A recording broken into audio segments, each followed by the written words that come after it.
Yo, welcome to OTB Boxing Class 1-on-1. New students, hit the like button.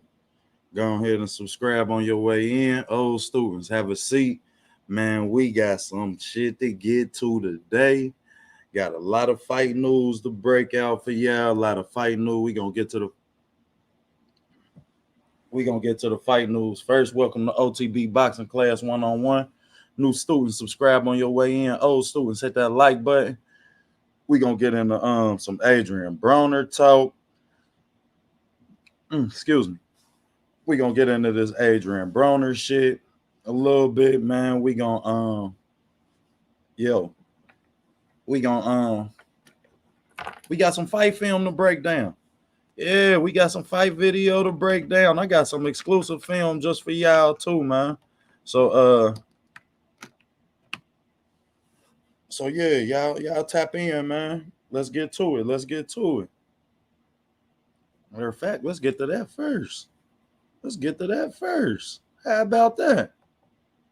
Garcia, and he gonna be making his return to the ring at the 154-pound division. So everybody standing up there that's been looking down at him, just know he coming for them straps, Mr. Chilo. He gonna be facing off against the likes of Jose Benevidez Jr. Record standing at 27-1. He stands at 5'10" and a half. That's a plus 2 inch arm reach advantage. 71-inch arm reach. That's a plus 2.5 inch arm reach advantage. He fights in the orthodox style. Danny Swift Garcia stands at 36-3, 5'8", 68.5 inch arm reach. And let's get in some of this fight. Now look at him pivot his body off of the line, which is beautiful where he can control the line, then land that straight right hand when Earl comes back on the line. Stay on the line, eat the body shot, curl up with it, and also shoot his right hand back, then shoot two more so Earl can't get on his front foot because he realized Earl trying to respond to Earl trying to send that bring that pressure. And as he brings that, a lot more of Danny doing at 154, as he believes in his power and he makes us a believer in his power. As we know, it wasn't there for him at 147, but I believe that was just due to defensive purpose, and it was a difference in talent level that he was fighting at 147 as well, in defensive purpose in the fighters. Now we gonna look at Jose. Let's put some respect on Jose's name as he land that short left hand on Terrence Crawford. And we see Jose can go first. You understand? Jose is his prime is counterpunching. He's great counterpunching. A lot of times he dropped them hands like he does right there to get you to fall into the trap. And we see Terrence Crawford falling into that trap at certain points in this fight.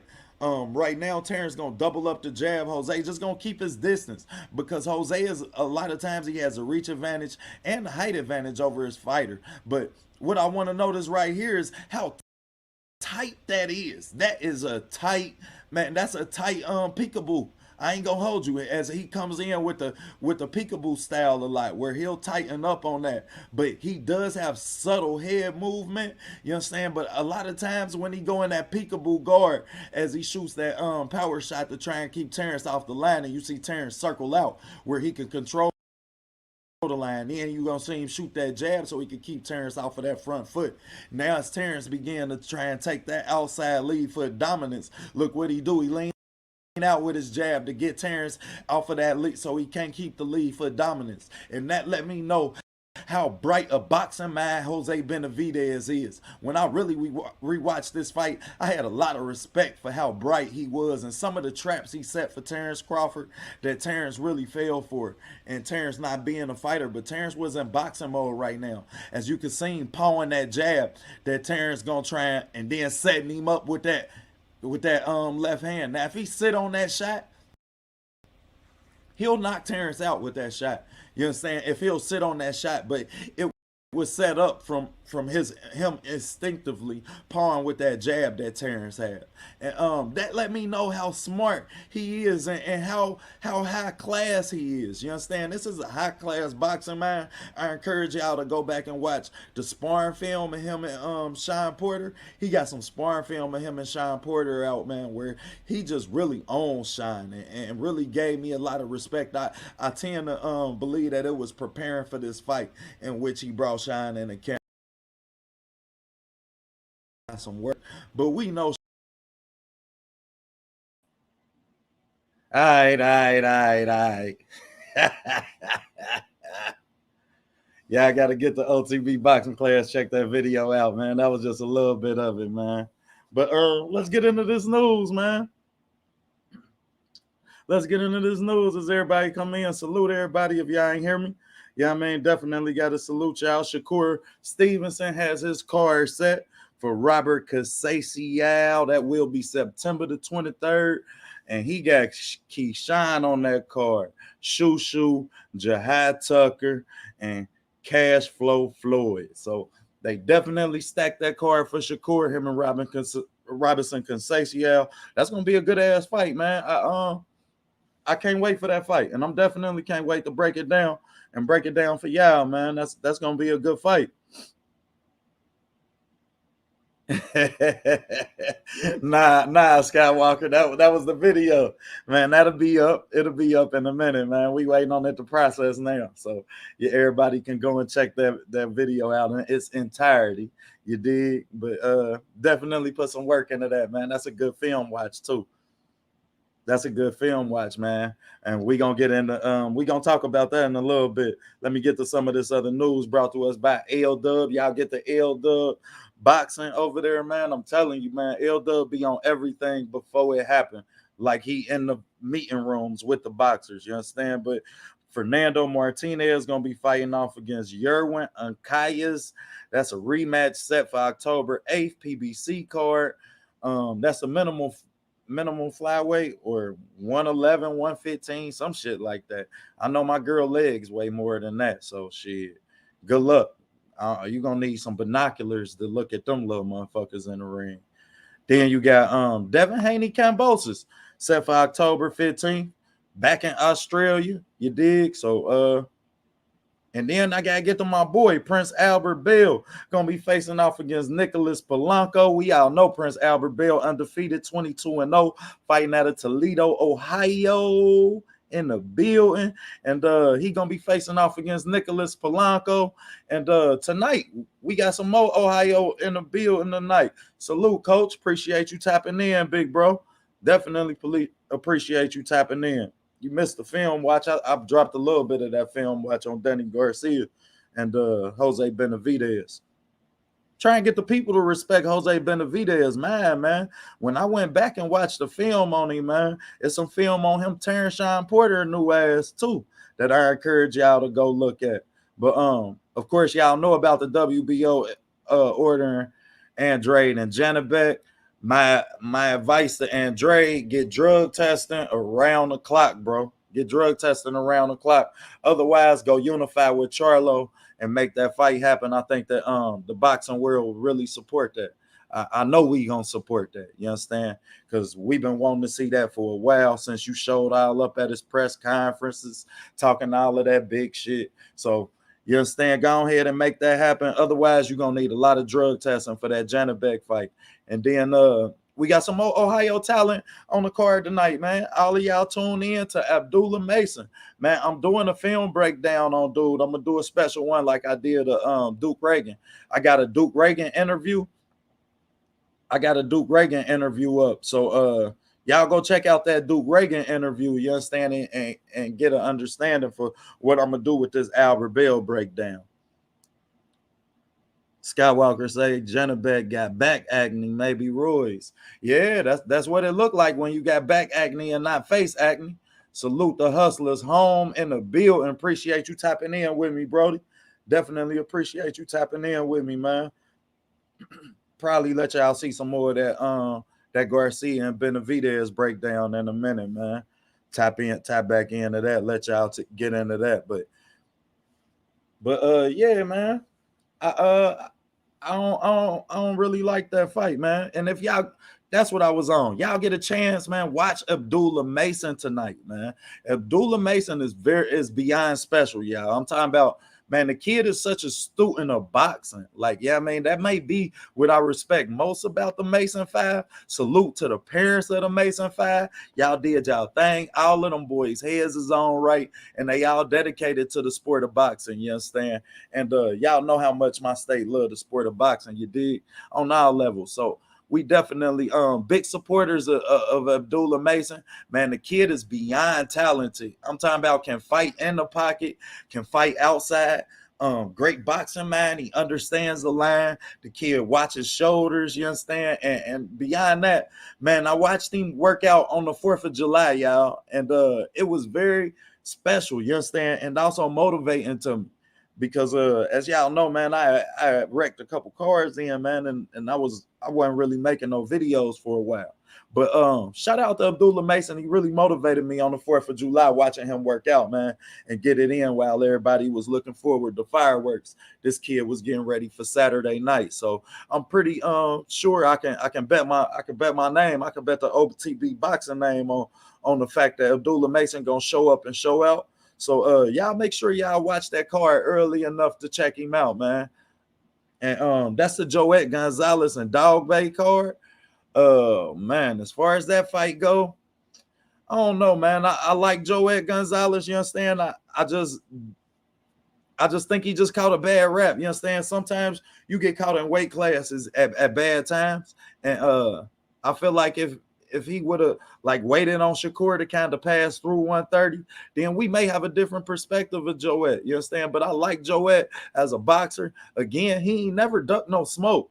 You understand? So for that reason, I gotta go with Joette Gonzalez in this fight. I don't feel like Dog Bay was all of that impressive in his last performance. At least I wasn't really impressed. I've never really been impressed with Dog Bay's style as he want to fight in the pocket, but he don't have the head movement to do so. And he's not a student of boxing, meaning every time you see him fight, he had the same problems. And when you see that, then you understand I blame the trainers. And we ain't gonna sugarcoat nothing. I don't blame him. You understand? But as well as you, the fighter, you know what you need to do. You know what imperfections you have. You understand? And sometimes, like I told y'all before, I encourage fighters to look towards different trainers. You understand? Even if you don't stick with that trainer, go and work with him and see what you can pick up from him. It's some bright minds in boxing. And as we know, it's two parts to this. You understand? You have to teach and you have to be able to motivate. You understand? You can't be able to do one without the other. So for those situations, you understand, when I see boxers whose careers don't progress and they don't fix these deficiencies in the ring, then I feel like these trainers are in a motivating aspect of their career, and they've lost the ability to reach and really teach these fighters. But what else we got, man? AB. AB, man, walking out the press conference. First of all, man, as y'all know, and while I'm on this subject, we will be starting to GoFundMe for the for the champions that we have. We got 15 fighters ranked in the top 5 in the country, y'all, and we trying to get all of them to nationals. You understand? Because we had 5 place, we had 8 medal. We had 5 gold medalists. So you understand, all of y'all Ohio talent, you understand, tap in with Real Deal Boxing Gym. You understand? And see how y'all can help these kids get to nationals, because it'd be a travesty to watch this talent be wasted from not having the opportunity. You understand? And that's what I hate most about that situation, is that if we had that many kids placed, you understand, then if you can get these kids an opportunity, obviously they're being taught the right thing.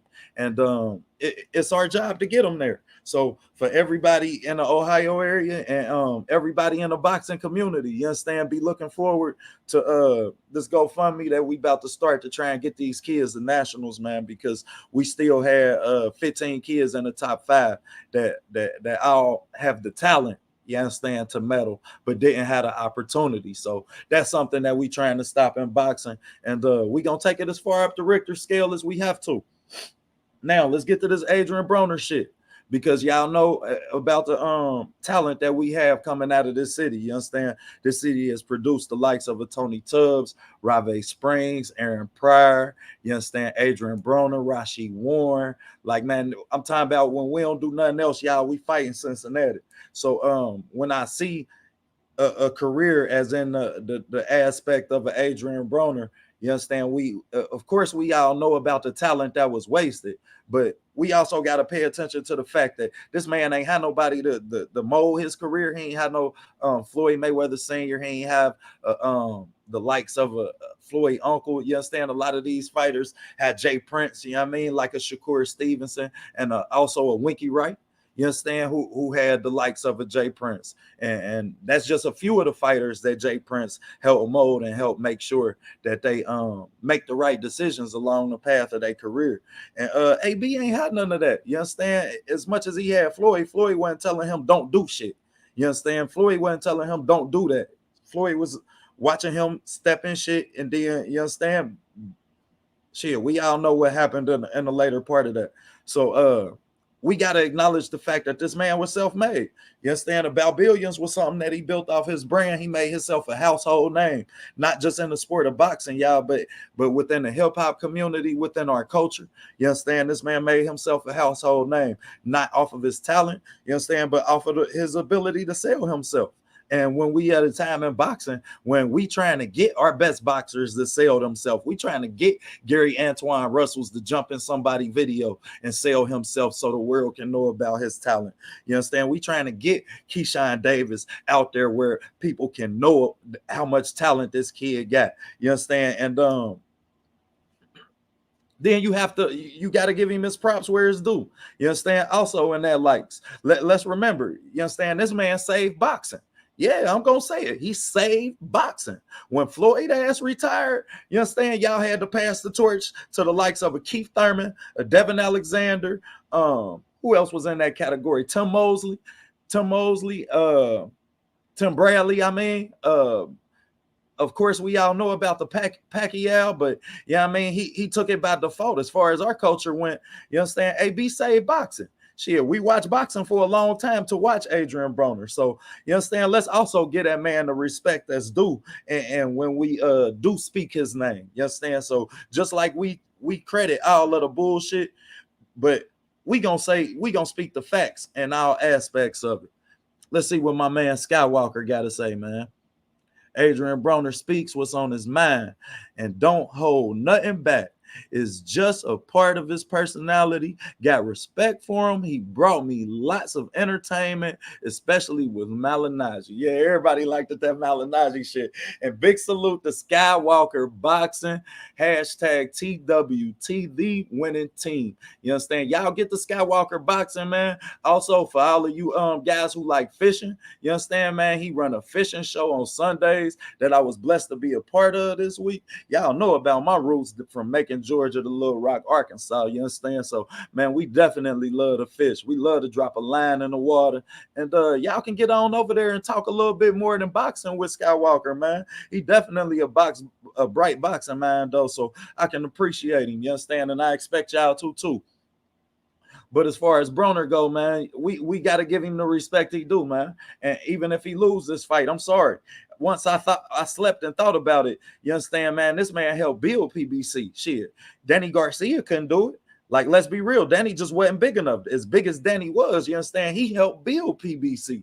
That's his motherfucking house. So as long as he can walk, then shit, he got a seat at the table, and you got to give him what he want. Al, I know it's an Ohio thing. I know you looking at him like a little brother. I know how much you look out for Adrian Broner. You understand? Steven Espinoza as well. Like, shit, I know about the bad flack that he gave y'all. You understand? I know that he the thorn in the ass. But, however, we got to give him the respect that's due. He jumped up there. He fought the best. You understand? He never ducked no smoke. And his record took the loss from it. You understand? Because let's remember, he could have stayed at 140. And I challenge y'all to say that all the way up until Terrence Crawford, I don't know. And I don't know that Terrence Crawford beat Adrian Broner if he stay at 140 and he have that record to lean on as confidence. You dig? But let's get into some of these comments as I see my guy Ricky Williams in the building. Make the fucking fight, Rick. You understand, man? Y'all get over to Ricky Williams boxing class. I mean, Ricky Williams boxing. You understand, man? He got a show that's probably gonna be around, man, forever. You understand? As long as it's boxing fans, man, that show is gonna be around, man. The relevance that it has to our sport, the relevance that it has to our past champions. You understand? That the respect that he gives to the sport and our past champions and doing that show, you understand, is something that boxing will always need. So all y'all get over to Ricky Williams boxing and tap in, because you gonna learn something. I promise you that. Let's get to these. Hold on, my comments jumped up on me, yeah.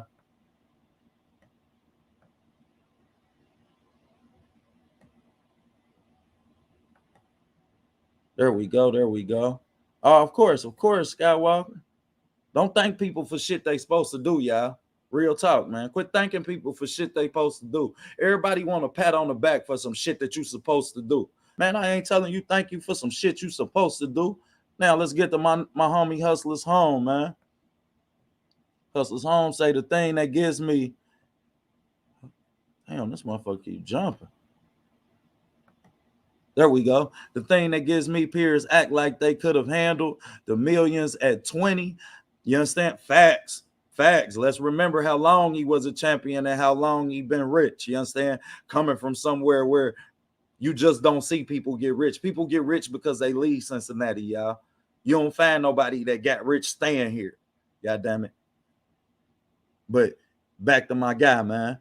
Back to my guy Hustler's Home. I hear all these 35 to 60-year-old men talking about how successful they would have been at 20.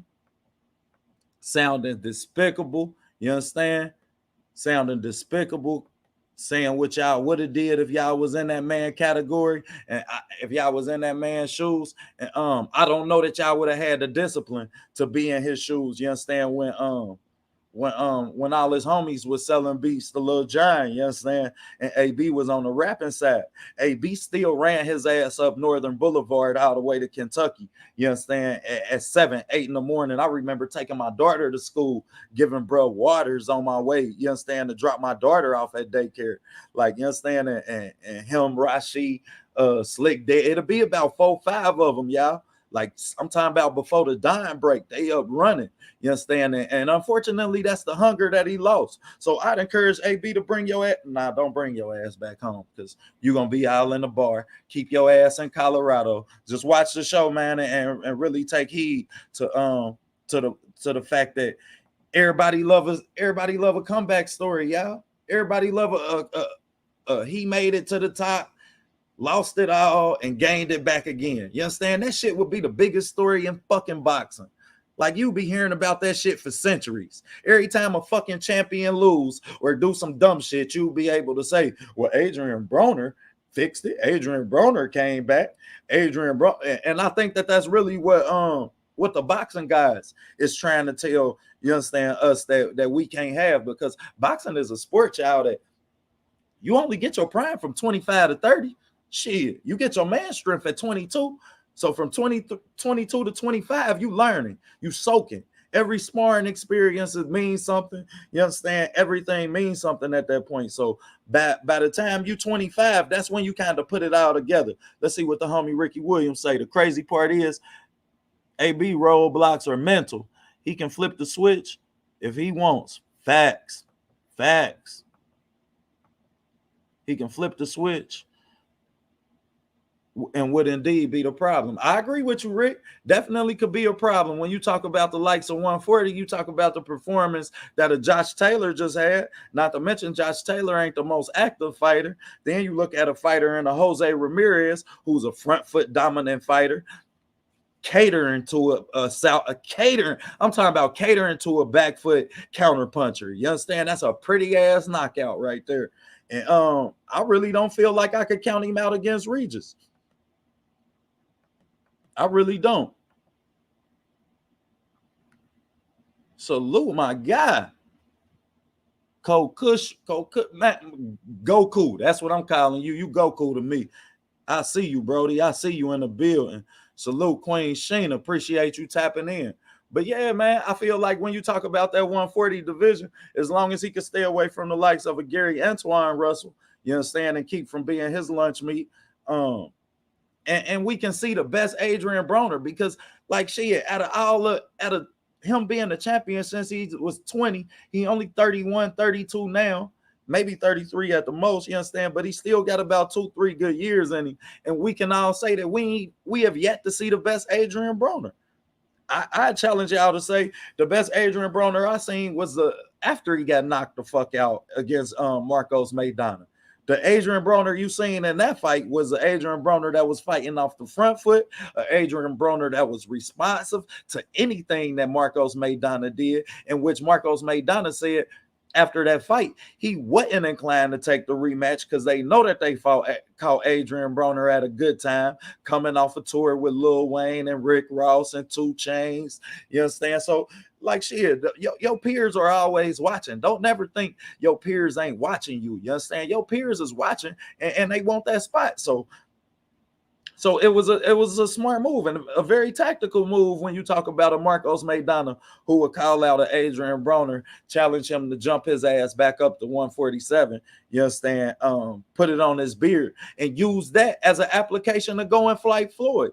You understand? Because after that, shit, that's when Floyd took the Maidana fight. But if you watch those 6 rounds and you watch the 6 rounds that Adrian Broner fought against a Marcos Maidana, it's very similar to the fight that Floyd fought the entire fight. So, you understand? And that's what I don't get in him being punch drunk off of this shit is you fought with your jaw broke for 6 goddamn rounds. Like Maidana say, you hit him harder than anybody he ever fucking fought. So how the hell is you scared to take a punch from a Pacquiao, a Giovanni Santiago, goddamn it, a Jesse Vargas? You ain't gonna get in the pocket with them.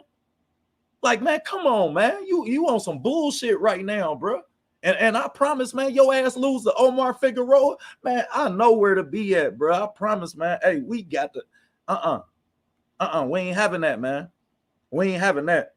Y'all got to make his ass Snoop. His ass got to sit in line when he come to the club. His ass come to Copa. His ass got to sit in line like everybody else. Make his ass feel regular.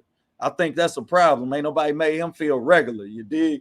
And also message for Mike Stafford. Man, you done been damn near a daddy to him. Shit, what you scared to check him for? That shit that you let go on with that press conference, as much as the notoriety, and we know you like being in front of the camera, man, you can't accept that type of bullshit from him, man. And I understand it's along the context that it still got the people to talk. Like, you understand? And we got to respect that much too. The motherfucker know what to do to make you talk about him. Because, goddamn it, I'm doing my show. I'm 35 fucking minutes in, and I'm not supposed to be talking about his ass still. But I gotta give respect where it's due, man. And a time when people can't sell themselves. Most press conferences boring as hell. Hell, we just watched a boring ass press conference the week before, and it wasn't worth the shit. Hell, so you understand? I gotta give respect where it's due, man. Adrian Broner was probably at his best against Malignaggi and Listal, at least what I've seen in his performances against those two. Yeah, the DeMarco fight too. You understand? I feel like it might have been a DeMarco fight, maybe. You understand? But you gotta understand, like, you understand, in his losses, like, you don't know how it affected him. Maybe it affected him when he sat in the hospital. You understand? Maybe it affected him when he couldn't talk for 2 months. And because if anybody ever had their jaw wire shut, that shit is a life-changing experience. I ain't gonna hold you, man. That shit is life-changing. So along that context, we just had Erickson Lubin announce that he won a rematch. You understand how y'all feel about that? Me personally, if y'all can remember, Adrian Broner, Erickson Lubin, and Gervonta Davis, and they also had the likes of Montana Love down there. Jamonte Clark came down there. Kevin Cunningham had them all living in one house. Had the nutritionist. You understand? This was the first time you seen anything about a nutritionist. Ain't nobody never showed you shit about a nutritionist until Kevin Cunningham brought all of them in that house and had that personal chef and had them guys in tip-top shape. So when it comes to the likes of a Fundora versus Lubin part 2, no, I don't want to see this shit. And I need the boxing community to back me on this, man. This man has a future in boxing, but that ain't it. You understand? That ain't it. We gonna be real. That ain't it. Because you not an active enough fighter. And I feel you. You understand? I know what it's like to lose. Do you have a link, big dog? Yeah, well, I'm about to put it in there. I'm about to drop it in there now. I was just trying to cook for a minute. Let me get y'all together. Let me get y'all together on the link side, man.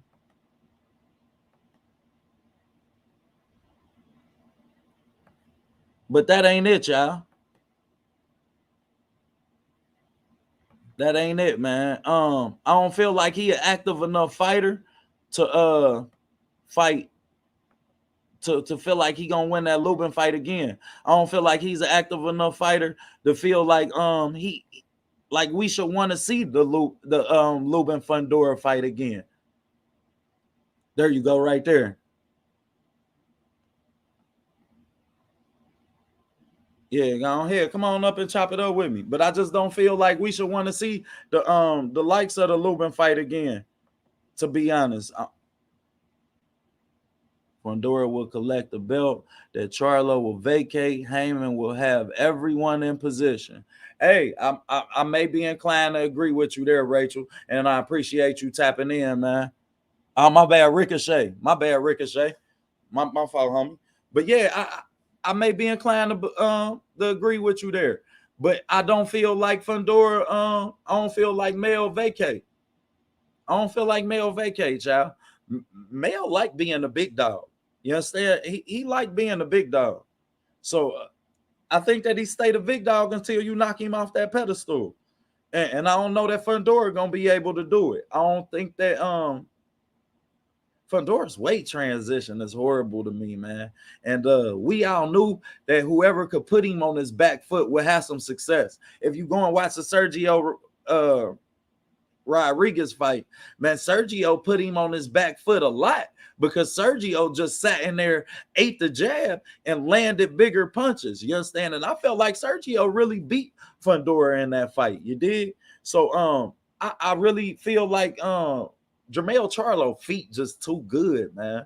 He got good feet, man. And although he don't have the best head movement, and he do get caught on the line a lot, like he's always got caught on the line. But I feel like in the Fundora fight, I feel like Fundora only got one speed. You understand? And that's gonna be easy for Mel. You understand? That's gonna be easy for Mel when you talk about somebody with such good feet and the power that Mel have, that Fundora have to respect. So you won't see the same activity from Fundora that we used to seeing. And I think that that's what's gonna be detrimental to him. However, Brian Castano had a lot of success putting pressure on Mel. You understand? In the first fight. But once you seen Mel was able to really bring that jab to the party and channel that jab, then Castano just couldn't add up. I mean, he couldn't keep up. He didn't have enough tools in the toolbox. The shift is ready. Spence to Mel 154, Charlo to 160, Maul to 168. Bro, we all been wanting that. We all, you understand? As much as I be inclined to believe it, I just don't. You understand? Because I really feel like the pressure gonna be on whoever win that fight between EJ and Bud to fight Boots. You understand? And that pressure gonna be there, and the bag gonna be there. You understand? I'm pretty sure PBC gonna put that money behind them. You understand? If it's Earl, I see him going to 154. I don't see Mel leaving right then, though, man, because Mel go up to 160 and shit. Now you gotta, because he unified, so shit, you gotta think about what belt you want to go up there and get, who you want to challenge up there. You understand? We just seen Janabek and Andre, you understand, they got to hit off. So shit. I don't know, man. I don't know that you go straight up there and walk into that one of them fights with them champions and you ready for that right now. That's my question. What's popping Southern T in the building, man? That's the Brody. Hey, man, if y'all don't know, man, now I'm telling you right now, get on over to Southern T Boxing, man. Dude don't miss a beat, man. And when I say like shit, man, he see Like shit, that motherfucker, that's the only motherfucker I know that see everything in the news and see everything in the ring that I see. Like, you understand, man? That's special, boy. I'm telling you, I ain't even gonna hold you. T, you a special man. And boxing, glad to have you, boy, because you could be doing what you do in any sport, bro. You one of the few people that do this shit who could really pick a sport and go that direction. You understand? Me personally, I love this shit so much that I couldn't break down no other sports like I do this. Like, don't get me wrong. Once we get into our football show, that's why y'all gotta go get over to the TWT site because we is gonna do some football shows and shit, man. And I will be having some exclusive breakdowns of some cover two defenses. You understand? Letting you know where your keys at, showing you how to watch your middle linebacker, showing you how to key the defense before the snap. You understand? All of that, we do that. You understand? You know, I was QB1. So, you understand? We will be tuning the public in to letting them know what they going to see. You understand? Before the ball snap. Not just in the boxing ring. You did? Damn, it skipped up on me. I just can't see it. Boots is too dangerous at this point. And EJ and Bud career on the way out. I agree with you there, bro, but the money and the popular demand gonna be there. And we all know about the pride of these two fighters. You understand? Not to mention, given the activity rate of both of these fighters, if Errol don't take the 2 years off, you understand? If he don't flip the Lambo, he don't have to have the eye surgery. I feel like we really do get all of them fights in the welterweight division. If Bud is just a more active fighter, you got to fight more than once a fucking year. You understand? If you really wanted to ever say that you fought them all, you understand? Otherwise, man, all that greatness shit and you ain't fight them all. I don't give a fuck about no promoters or none of that type shit, man. We ain't in a class of that. This new age, bro, we demanding you to fight them all. Otherwise, man, you damn near don't get no gold gloves from us. The ones they give you don't mean shit. They give anybody a pair of gold gloves. Salute my brother 817. Man, I'm telling you, bro. Hey, you damn near on the clock, 817, man. We need that content, man. They need that. I'm gonna say what I want. You understand? I don't give a fuck, man. Shit. And then your boxing mind, bro. Like, I ain't even gonna hold you. You don't give us hell for no reason. You know your shit, man. It's time to start, you know what I'm saying, putting a name and a face on that shit. Because some people be taking your shit, using it against me. You understand? I ain't gonna point no elbows and name no names, you dig? But you pivotal to the boxing community, bro. And we need that content, bro. Even if, goddamn it, you got to come and co-host the show with me. Goddamn it, shit. Send me some contact info. Let's do it, 817. Because you the Brody for real on another level, man. Yeah, if the bag is too much, refuses, then maybe that's what it's gonna be, bro. It's gonna be the bag too much and the popular demand gonna be there. Not to mention, you gonna have, we know that Mayo got 2 mandatories. You understand? He ain't jumping ship right now. So shit, if you win this fight and you undisputed at 147, shit, you got to challenge a champion up there, and there's only one champion. So let's be real about this shit now. Let's be real about this shit. Even 817, see, even Sheena agreed. 817, it's time, bro. You and DP Rocker, I'm on y'all last, man. Y'all on 30-day countdown, man. Before the kids go back to school, I need a video premiering. Period. And we gonna leave it at that. Damn, I don't see you, Hustlers Home. Hold on. Damn, my bad, bro.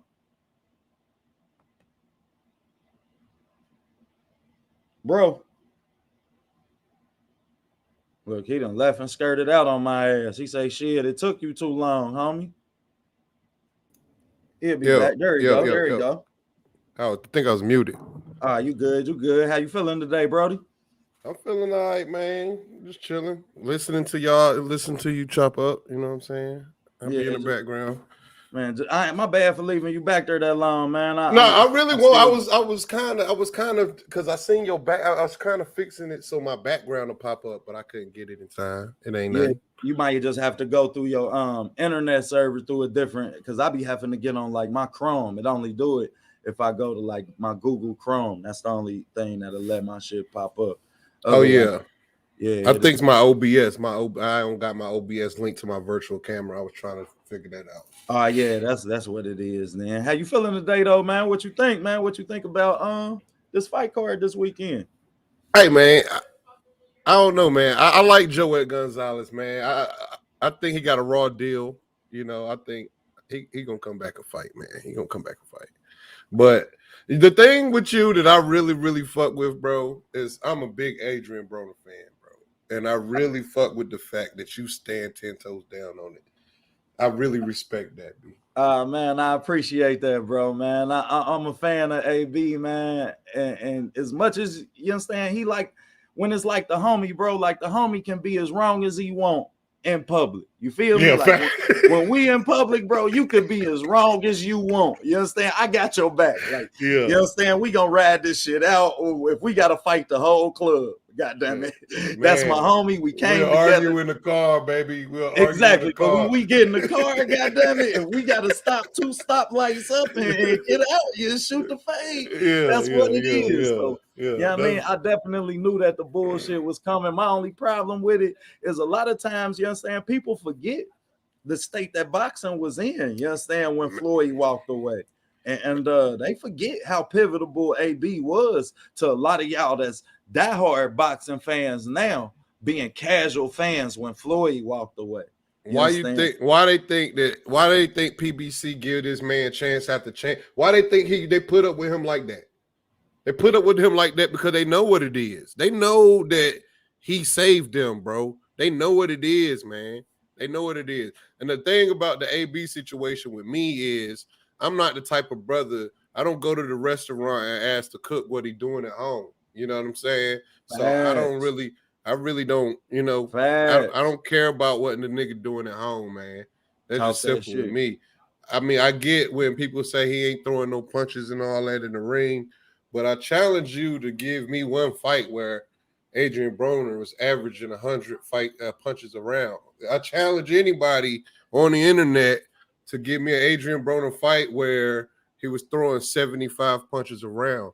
You know what I'm saying? So when people say stuff like he not throwing hands, he been not throwing. It's like saying Javonna Tank Davis be throwing hands. It's like saying Javonna Tank Davis be throwing hands.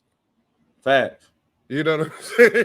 Like, these guys are on the back foot punchers. The thing about Adrian Broner is I feel like his team, Floyd Mayweather, I love him as a boxer, but like outside of the ring, he's a pure sucker. You know what I'm saying? That shit. And I feel like that they put Adrian Broner in the position to fail because they saw his star power. Floyd don't want Javonna to be great. Floyd, so people think that Floyd wanted AB to be great, my nigga.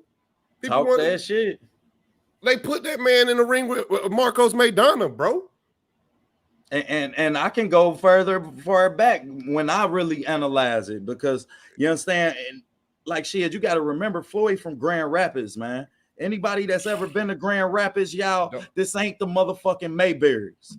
You understand? It ain't the fucking Mayberries. Like, Grand Rapids is hard. He knew, you understand, man, you bring a 20-year-old to live with you, take him out with you, give him all of the glory and the glam when you know the discipline that you have, and not enforce that discipline in him as your little brother is my thing about it.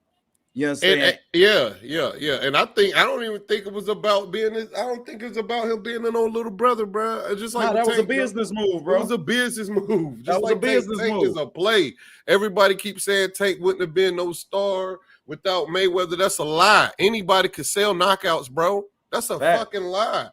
Facts. And if when we talk about Tank, my bad, bro, I don't want to cut you off, but I gotta tell him, you understand? AB introduced Tank to them, man, and still allowed Tank to sign with whoever he want. Told him, bro, I don't want to make no money off of you, man, because he do that. But he thought motherfucker, he thought it was all love, man.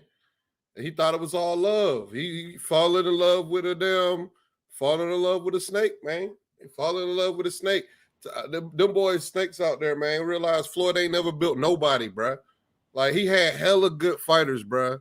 He had hella good fighters, and he could Tank knockouts easy to sell, man. Especially when you're not putting them in the ring with nobody. Like, all right, big dog. Why is Tank and Ryan Garcia considered top boxers, bro. I mean, hold on, but I'm gonna make a disclaimer. I like Tank for what he is. You know what I'm saying? Right. I like Tank for what he is. I like Ryan Garcia for what he is. Boxing need these two dudes, Facts. but at the same time, it is despicable for me to see real boxing fans, people with real boxing knowledge. I watch these channels every day.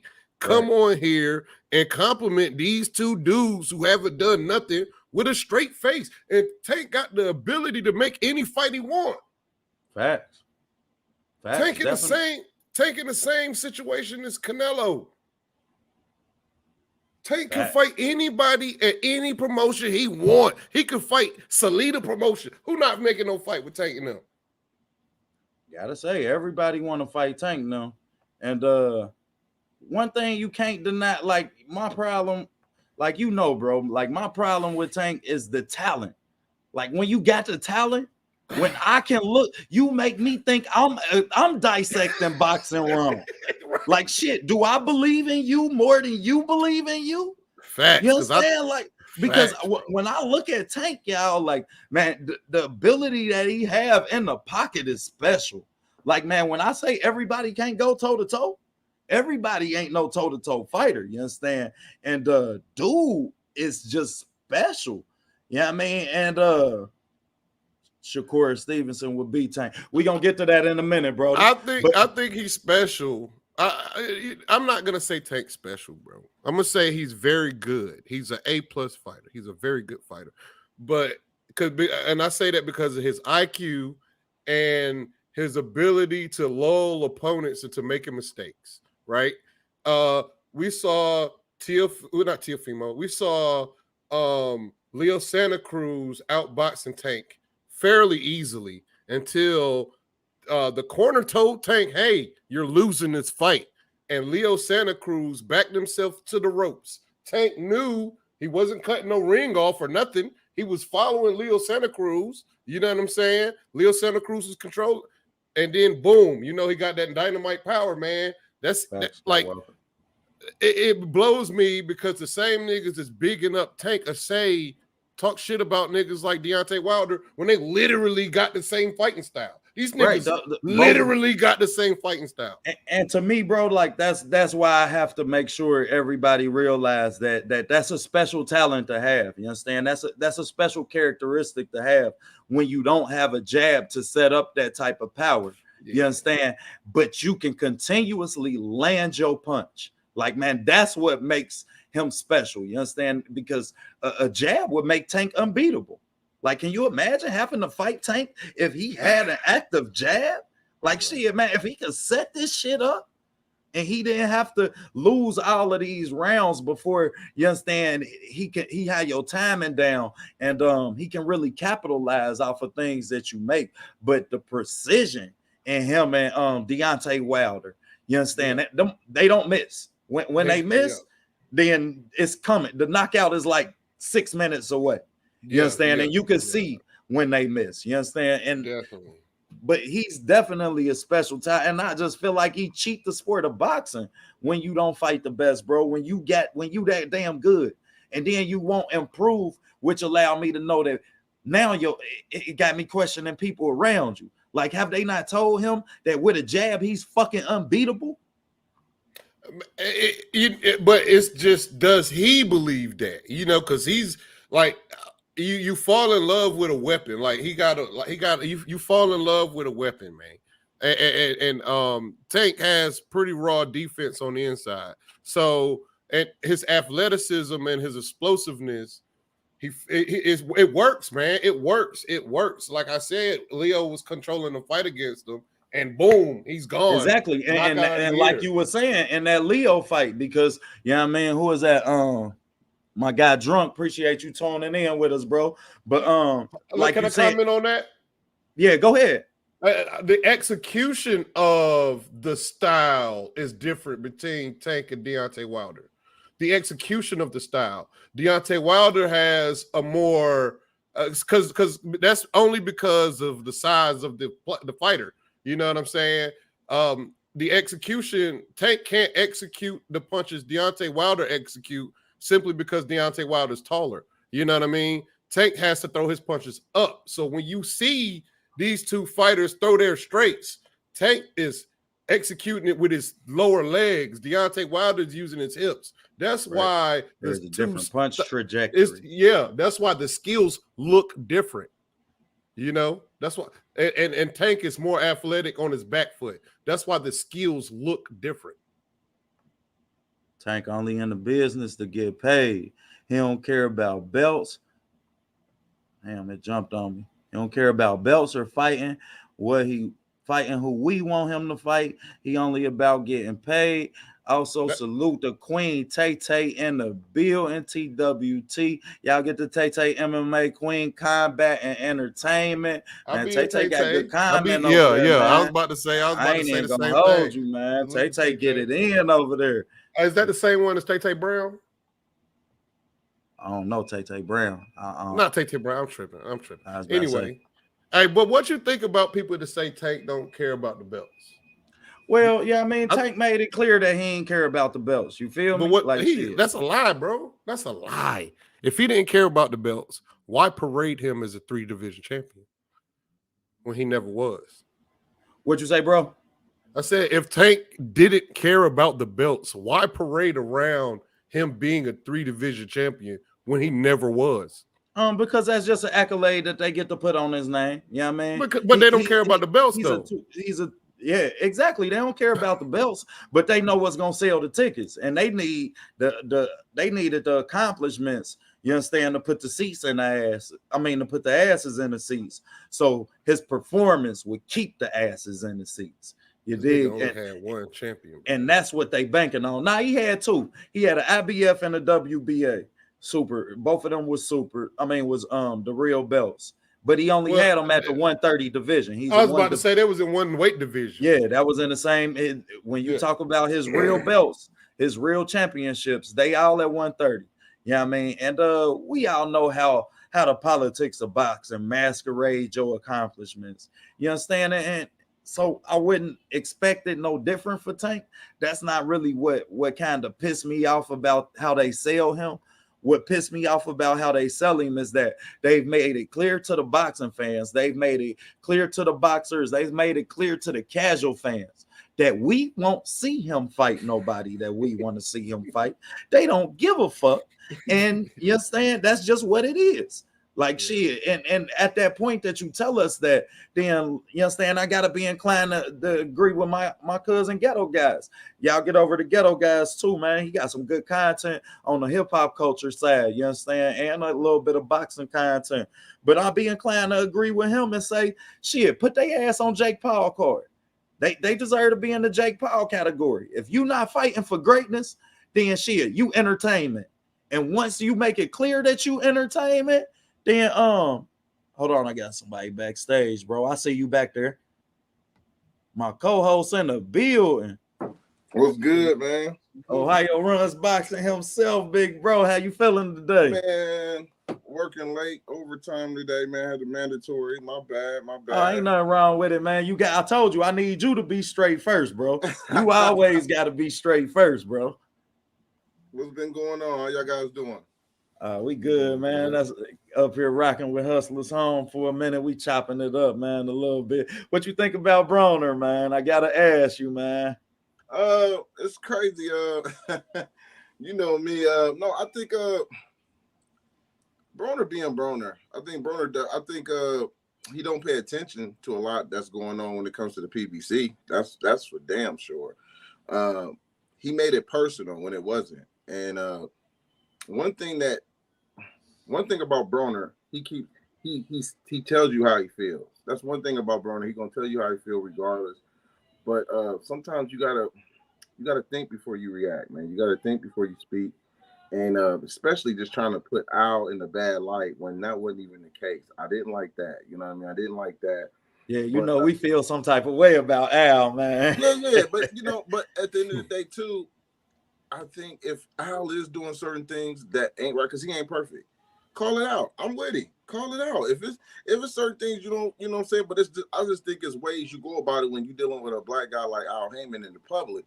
You don't put that out there like that if you feel it. Now, here's my thing. Broner is still wrong because, first of all, they got postponed. A lot of people don't even know the first postpone came because of Omar Figueroa, DUI, court case and stuff. People didn't know that. They thinking it's just Al pushing fights back. No, that was your partner that you're supposed to be fighting.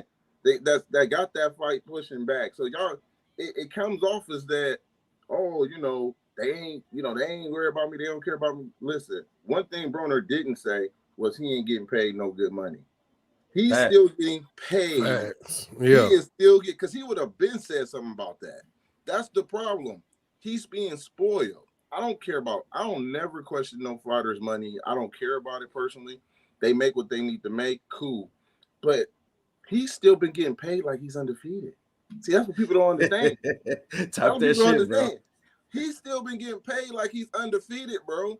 And if he lose to Omar Figueroa, he's really going to be mad at Al.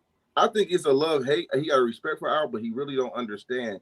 And it's going to be one of them same situations. There's only one fighter who worked with Al Heyman that badmouthed him, and he ended up regretting it. That was Vanez Monterosian. Yeah, he apologized. The bro came out and publicly apologized for saying what he said. Yeah, and he was doing it out of frustration and really didn't know how good he had it. Vanez had multiple losses, just like Broner, and he was still getting opportunities. Still fighting on TV.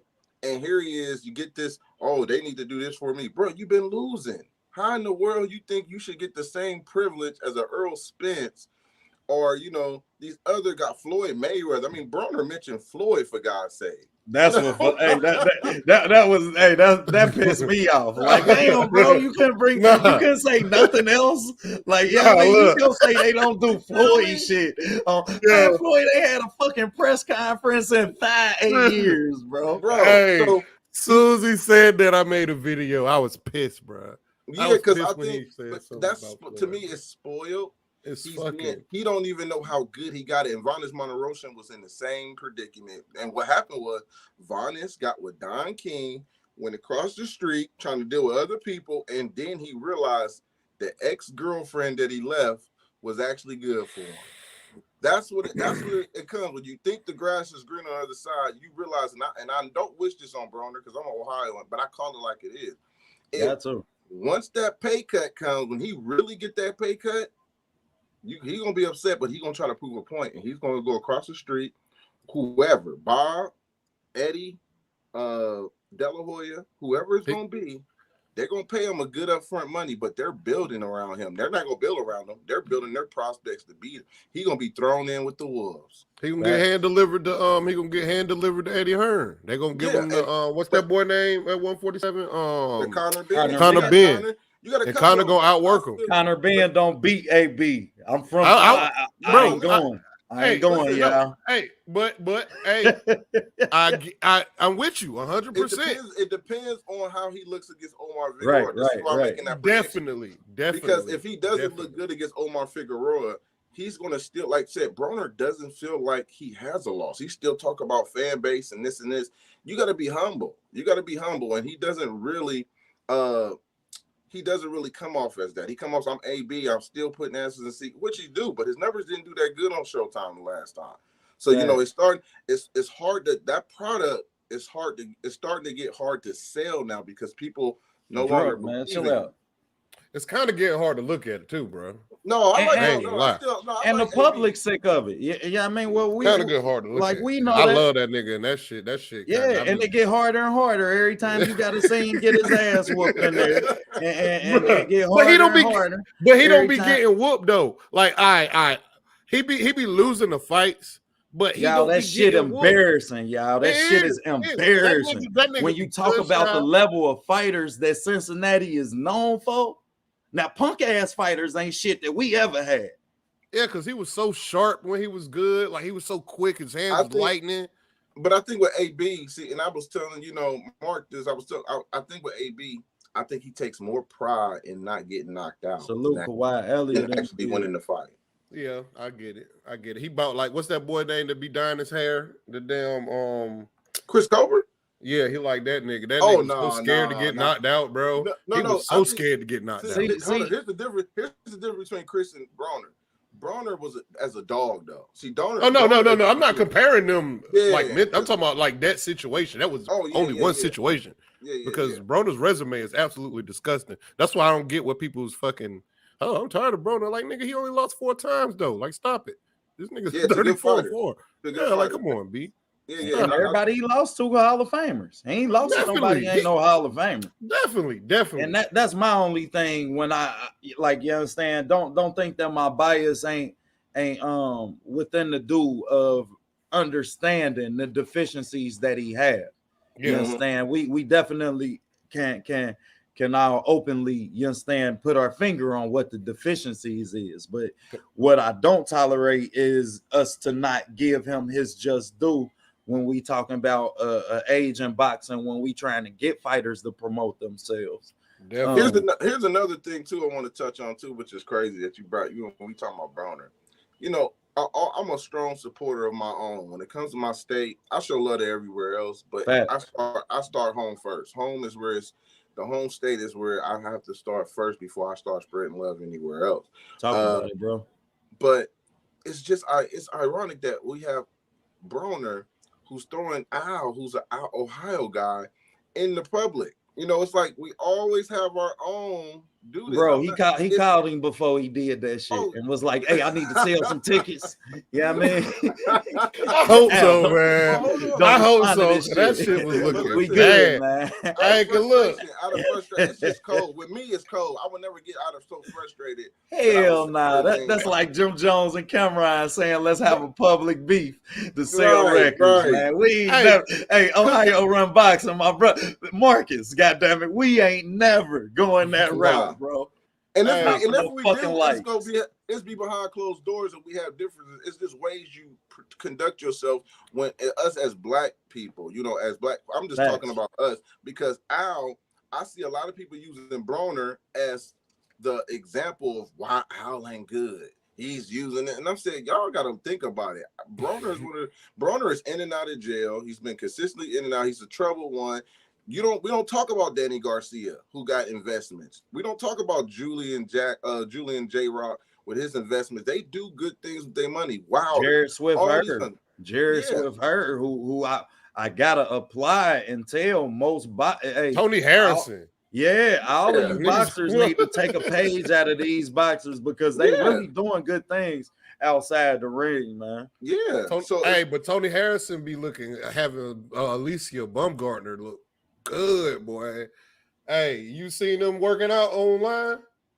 Yeah, I seen them. Yo, she look good with that squad, bro. She gonna have to. And when I tell y'all she gonna have to, and they gonna have to work her ass, because Michaela Mayer ain't no punk.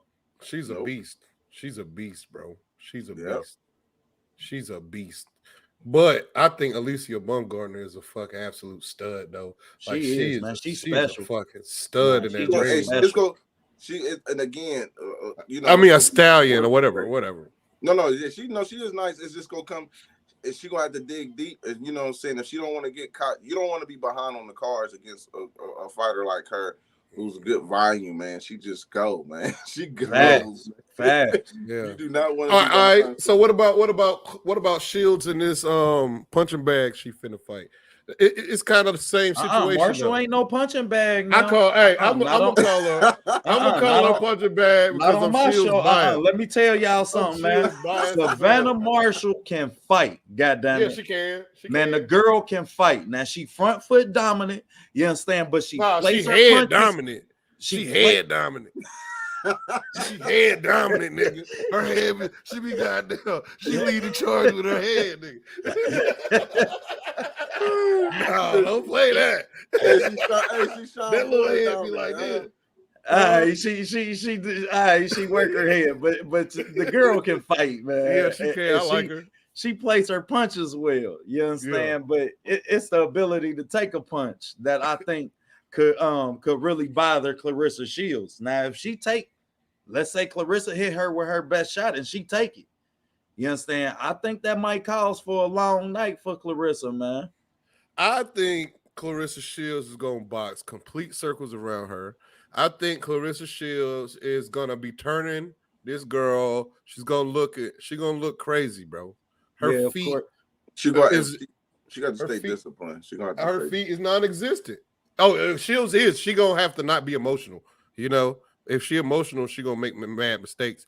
But if we see the same Shields we saw against what's that Hammer, like it's gonna be the Yeah, same thing. Christina Hammer. Gonna Yeah, fight. I agree with you there. She can't fight that fight. But if you watch her fight her other fights, like she fight, that ain't her fight. You understand? That fight that she fought against Christina Hammer, where she tried to sit all in the pocket with her ass and stayed up in her shit the whole fight. That ain't the fight that she normally fight, man. She normally box from the outside, land her power shots, and get the hell and stay the hell out of the pocket. She did that because she knew that was gonna help her get the Clarissa Shields fight. Definitely. Hey, let me go ahead. I was about to say this off topic. We go right back to that. Go ahead. I just seen a post about the Cincinnati, because you got the Cincinnati Reds shirt on, but I just seen a post that Ken Griffey Jr. hasn't played for the team in 2008. He's still getting checks. Of course. Hey, let me tell y'all something, man. And it's for everybody who watching. Like, I'm about to real live drop a jewel for y'all, man. If y'all don't have y'all kids in fucking baseball, even if they can do it, to say that they don't like it. Because when I say Bobby Bonilla ain't played a game since 2004, and this motherfucker get paid $1 million for the next 6 years, that's like he get a free $1 million, and he been getting it since he retired in like 2010. You understand? Because all baseball contracts are guaranteed. Baseball is one of the only sport where it's guaranteed that you get every dollar of your money. Football contracts are not guaranteed. Yeah, my son played baseball and he wrestled. Yes, man, bro. Listen, you dropped the jewels on me on it because I did not know that. I did not know that either. Yes, y'all. Every fucking dollar of a baseball contract, when they say it's guaranteed, you get every cent of it. And A-Rod get like 345 million. Come on now, let's talk about it. God damn. Let's talk about it. And they giving away monopoly money. That's and they making, that means they making great money when they can. That's 350 or 45 is nothing to them though. It's like yeah. You got to be amazed how much money they making in the business, man. Man, and it's really a travesty that we don't put our kids in the sport more often than I think boxing too. Too. Exactly. Yeah, boxing too. I gotta agree with you there. And I challenge, you understand, some of these people that's in these positions, man, to try and make these sports more available to our culture, man, because you need a ball and a glove to play baseball. You understand? They done redid every field in fucking Cincinnati, but it don't mean nothing if these kids ain't got a bat and a ball to go out there and play with. You feel me? Like, shit, that shit still costs money. Everything not available to them. You understand? And that's the thing about boxing too. You understand? That shit is expensive, y'all. And as much as shit, our boxing gym down here, we just had 8 medalists, 5 champions, and they don't even have a gym. I saw that on Instagram, bro. Like, man, they don't even have a gym. This is ridiculous. Like, you understand? But that just goes to show the dogs. Them the little dogs right there. Them come on, man. Listen, it's not only just that. I think what he's touching on, to me, when it comes to his gym and Real Deal, just it's the consistency. They're not just winning here and then lose here. They've been showing consistent over the years, and it's just. To me, people say it's not about race. Yes, it is. It plays a big part when we have to be more involved in our community and start coming together to support these kids, not just with our mouths and stuff, but when we can fork out money, 10 here, 20 here, to give back, to try to help. What do we need to do to try to raise money to help some of these kids and make it easier from the parents and the coaches, because they go through a lot. But they already put on a historical performance. What was it, in April? I believe it was. In April. Yep. Go ahead, talk about it. They won 10 national champions. That's never been done. I don't even think that's gonna ever happen to get that close again. That's a whole fucking Olympic team. That's a whole Olympic team. And one if we can keep all of them kids in one city, bro. In one city. Yeah. Not even just out of the same state, in one city. If we could keep out, man, you know how special that would be. Like, man, if we can just like, and she just as far as the state go, you understand? As far as the state go, man, we had over 15, 16 champions. You understand? If we can keep them in this sport, like, man, we can really have an all Ohio, you understand, an all Ohio Olympic team. And that could be special, man. But that's gonna have to happen. Like one of y'all kids gonna have to grow up and get like real big, especially like in boxing, and they're gonna have like an Earl Spence demeanor or a Terrence Crawford demeanor, because Terrence Crawford, he do a lot of shit with in Omaha. You know what I'm saying? Talk about it, B&B Boxing. Like, we gonna give them a shout out to B&B Boxing. That's my boy, Julia. Yeah, they touch all of them kids, man. Come on, bro. You know we tapped in. They working with them kids. That's why I'm in North Carolina, so boxing ain't that big. It's more wrestling and basketball. And basketball, yeah. You know? But you just said it. You said it. You nailed it on the head. When it comes to these fighters, and I know I have to play a big part of getting these fighters who are up at the top and get them to start giving back, because we are so individual minded. You know what I mean? Right. Like, if we don't ask, I know people say, closed mouths get fed. That's so true, because we don't have enough discernment to know, dang, man, let me drop 10 grand here when you got it. Let me drop 20 grand here. You got to ask in a way, you know what I mean? Because some of us, like I said, we all about ourselves. We don't think about it. So we have to come to eventually I'm going to try to build something where we all come together, where these fighters are giving back. And I want it to feel like it's a force, because they know the work I didn't put in over 10 years, more than that, 11. I didn't do it with money. So me coming to them, they ain't going to even look at me like that, like, oh, it's about money. No, it's about building something consistent. We have something where we can put money behind our own and start building them promotions, that everybody else will fall in.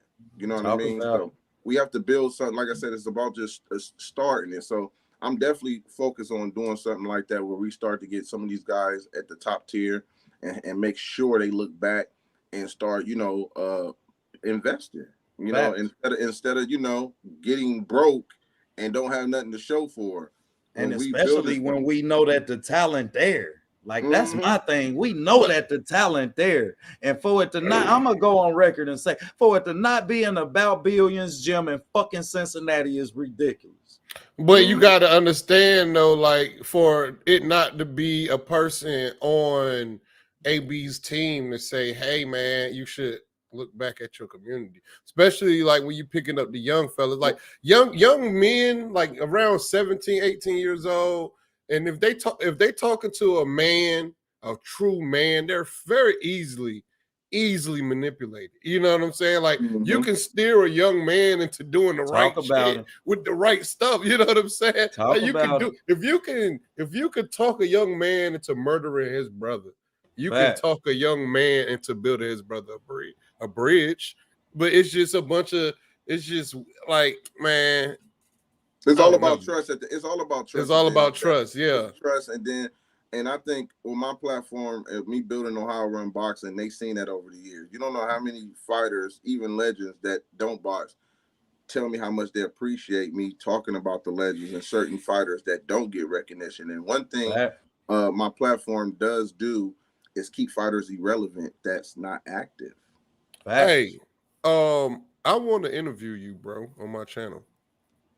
Because you telling me some shit about yourself as far as like how you helping building boxing, and I want to build bro. That. You ain't hip to bro. Go ahead, bro. Tell him about your brand, man. Tell all the people about your brand. Because I didn't know. I'm just now figuring. Yeah, go ahead. Tell them about your brand, bro. When I be listening, I be just doing work. Now I'm sitting down. I'm about to let him tell you about it, bro. Tell him why Ohio run boxing.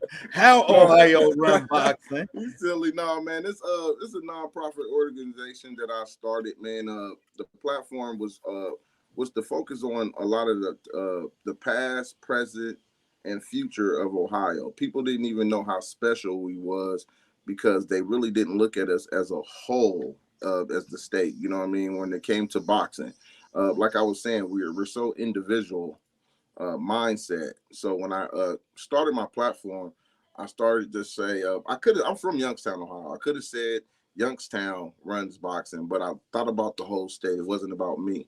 So I said Ohio runs boxing. And it made so much sense because we have so many great fighters in different cities for over since boxing began. When you go all the way back, even when historically right now, we since the Olympics, we are tied with California with the most Olympians. It's only been 25 Olympic games, and we have 24 with the big state with California. That's huge. And Cincinnati, shout out to Cincinnati, they have 11 Olympians that come out of that city. That's the most in America. 11. That's almost half of the state right there, just in Cincinnati alone. They also had Rasheed Warren, who's a 3-time Olympian. That's never been done in America before. And he also became a world champion. And the list goes on. Buster Douglas being the biggest fight in history, beating Mike Tyson from Columbus, Ohio. Don King running the heavyweight division, starting, being the first black promoter to run the division, pretty much ran boxing. And then you had Al Heyman, who's also from Cleveland, Ohio. And then the list goes on. Tim Van Newhouse, we got Cortez Bay, a lot of these promoters, Don.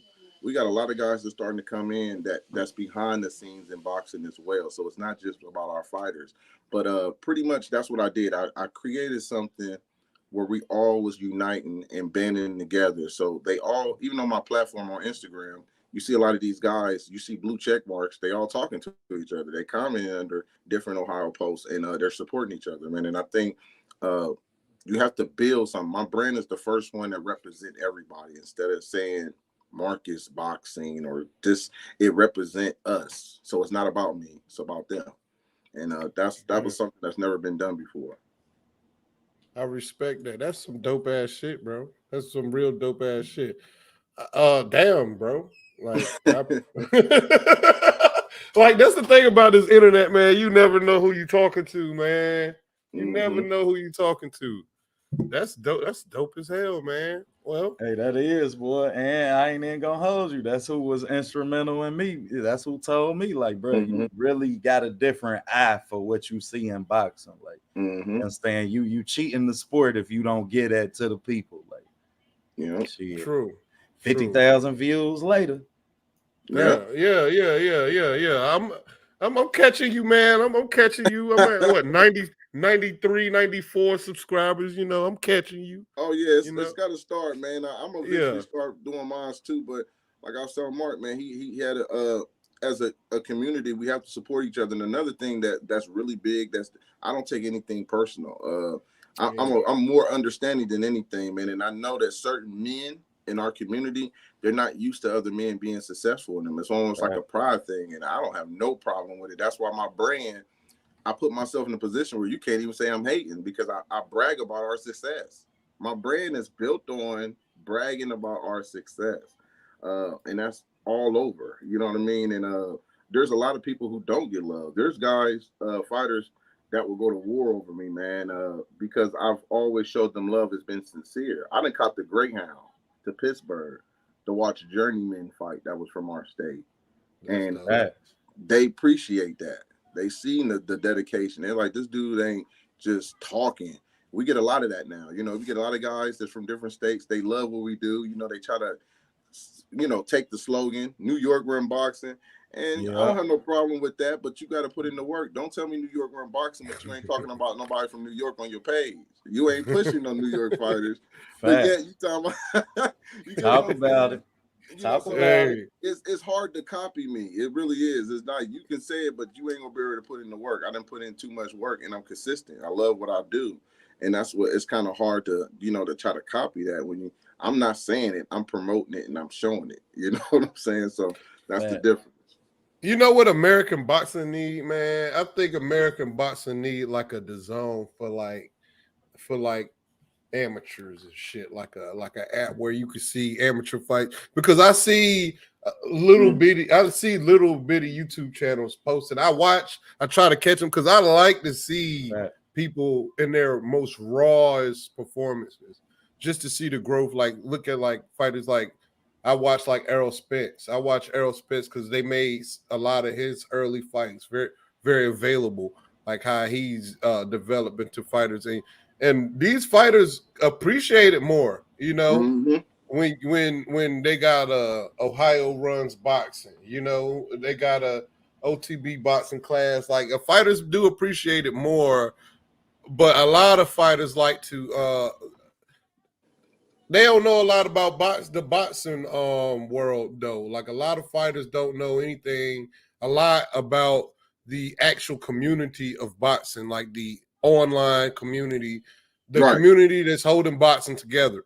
Right. They fall for these talking points through old media, but at the same time, it's the same old media a couple years ago that wouldn't even interview. Like it was points of time when boxing, up until Deontay Wilder, boxing wasn't even showing up on ESPN for the last since Floyd Mayweather. You know what I'm saying? So I feel like our community is also full of trolls. The online boxing community is definitely full of racist trolls. So it's hard for for some reason, I don't know why, it's hard for our black fighters to reach out to the black boxing community because they rather be a part of the Spanish boxing community. Well, that's because the Spanish boxing community is just a more loyal community to the sport. Yeah, I mean, you got to remember most boxing fans these are casual boxing fans. They like the fighter. Very few of us really love this sport. You understand? So that's really what made me start my page, is trying to make casual fans actual real fans. You understand? Because I just feel like they just don't know what they looking at. They don't know what to appreciate other than the knockout. So once we could go ahead. Well, I'm gonna say it like this though. What you saying is absolutely fine, but when you got fucking so-called experts on a boxing telecast talking about how boring Devin Haney is when he's a fucking boxing work of art, you know what I'm saying? Right. That kind of they feed into the notion, right? Yeah, and they tell the people that's my problem with the hardcore boxing fans. Oh, Devin Haney's boring. Like, bro, is it Devin Haney's problem that his opponent can't do shit? And that's the Emmanuel Stewart. That ain't nothing but the Emmanuel Stewart knockout sales shit. You understand? Followed by Mike Tyson and my thing, I'm always 50-50 with that because I can definitely. My thing is I understand with certain people when we in the street fight, we want to see knockouts. In the street fight, you know what I mean, and that transition over into boxing, bro. Even when we driving in the middle of the street and we see people fighting, we gonna stop. We gonna see if somebody about to fall. You know what I'm saying? Who about to get dropped? I mean, that's always been registered in our head. So. But I think when it comes to the sweet science, it's so beautiful. You have to be able to explain it. It's another level of boxing where everybody doesn't deserve to get. I put it like that. They don't. They gotta work to get it. It's like the work. It's a spiritual thing. You gotta work. Right. Fact. You know what I mean? You can watch it, but you ain't gonna appreciate it. And certain people who like fighters, like brawlers, they end up turning over and like boxers. So they watch it. You got to get them into wanting to watch boxing. So I even asked people this question. I said, if you had a friend who didn't watch boxing, what fight would you make him watch to bring him into the sport? Would it be a Devin Haney fight? Would it be a Guillermo Rigondeaux fight? Would it be an Andre Ward fight? In my opinion, it would be a Floyd fight. I ain't gonna lie. Oh, Floyd against Cotto. Floyd versus Cotto. That'll be the fight. See, man, I'm going back, man. I'm going like Pernell Whitaker and fucking Trinidad or something like that. You understand? Hey, if you ask me, I'm gonna give you the fireworks, baby. And that's my thing. We gotta sell it to them to get them in there, and that's the mindset I think we all should have. Because when I do that, I'm giving them Marvin Hagler, Tommy Hearns. I'm giving them Ward, Gotti. But Marvin Hagler, Tommy Hearns. Marvin Hagler Hearns was, I guess, I get it. Come on. I get it. I was about to say that shit was but I get it, you know. It's selling it. It's all about getting them into the seat. It's almost like those fights is a bait trap to get them. I think, but that's like being a snake oil salesman, though.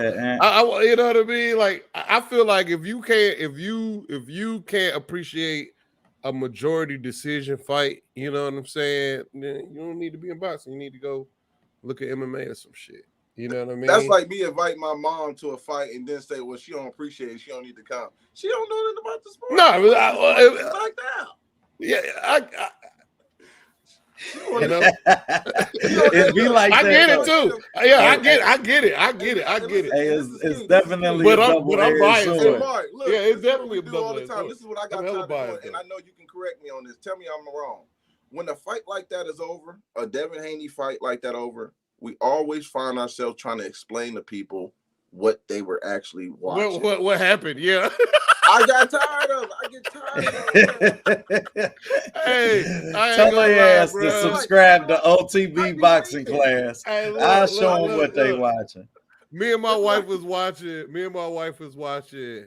Haney versus Cambosos, and she was like, "Man," she was like, "Why he can't hit him?" And I was just trying to like look at their feet. I was trying to show her like, all right, the reason why he can't hit him because look at the taller man's feet. I was trying to.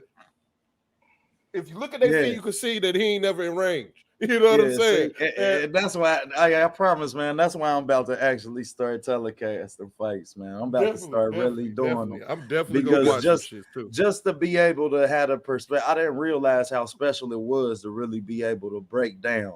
You understand what's actually going down, and to be able to translate it. You understand? To and the you know, a lot of people, it's huge. It's huge for a lot of people. That's why I say it's good. It's a realm where a lot of people want to go in and know it because they so lost. My sister watched the Floyd Mayweather his last couple fights towards the end of his career.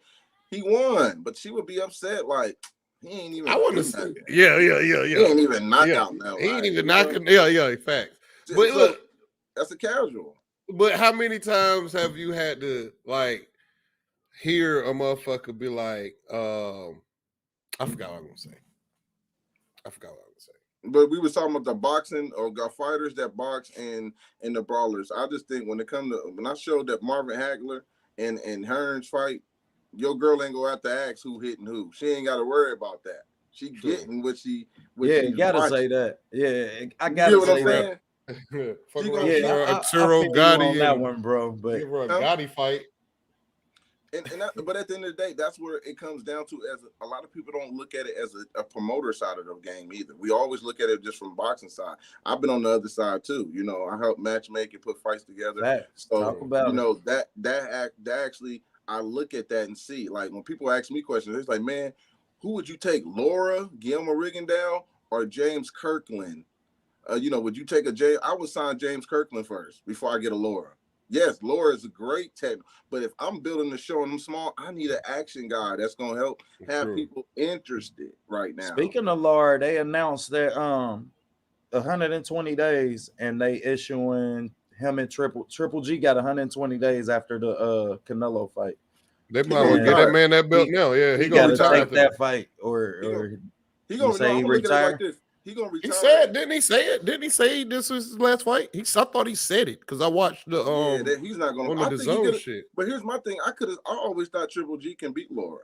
I've always felt like that. I always felt like Triple G can beat Laura based on what he does in the ring. He's good at cutting the ring off. He's got a consistent jab. And he would have been able to walk Laura down. Laura with those 1-2s and move. He doesn't move as much. And I thought that tree would have got chopped down years ago. I didn't care. Everybody seen what Angulo did to him. I said, no, Triple G would have did worse. But he didn't have confidence. His team didn't have confidence. You know why? Because they didn't think that he could be. They didn't see the same thing you saw. Man, Triple G is a fool's gold, man. I mean, all right. Since I haven't had this conversation with real boxer fans, there's a couple boxers that's just straight fool's gold to me. It's been Triple G, fool's gold. Ryan Garcia's fool's gold. I think Tank Davis has the potential to be fool's gold. I also think Teofimo's fool's gold. Damn, this early we could hold on, bro. Teofimo got some good wins, bro. Teofimo has good wins. I'm confused on fool's gold. What is fool's gold? Fool's gold is something that looks real good, It's shiny, but when you cut it open, It's the when it girl gets- with the pretty face and the When you pretty cut- thighs. when you pretty cut it open, it eyes, ain't real but gold. what about it inside? So, Yeah, hold on. Have Here's my it ain't thing. real fire gold. tonight. But here's Take my the thing. kind of Here's my thing with Triple G. Okay, let's say Yeah. let's start with Triple G. You said Triple Fact. G is like Fusco, right? Fusco, So who yeah. do he have to fight for you to say, okay, he's the truth? Because it seemed like it comes down to Nobody. people. Nobody? You just never thought he was that good? No.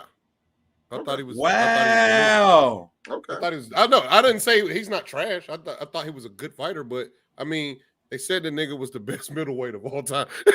Oh no, You no, know I what I'm get, saying? no, I Like, get what you're saying when that the over. How Of course dare not you? when it's a Sugar Ray Robinson. How you understand? dare We never you? disrespect Overhyped. Sugar Ray And Robinson once like you that. disrespect middleweights, you're fool's gold. You can never live up to the hype. You can never. Lomachenko could never be better than Ali. He's overrated. He's fool's gold, baby.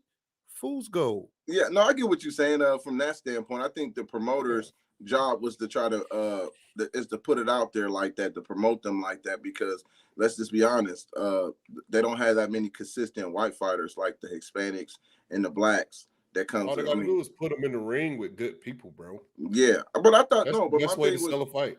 but here's my thing with Triple G. People were saying he wasn't as good. So when he stepped up, if he's not that good, and like people were saying when he was moving up in the rankings, beating whoever they downplayed, then he's supposed to get dominated. When you By step who? up against a Canelo, a Danny Jacobs, those guys in the top, you're supposed to get dominated. If that's Yep. the case. Fool's Wow. gold, baby. So. Canelo. All right. I don't even I like Canelo. I like the Canelo show, right. But in your opinion, who's Canelo's best win?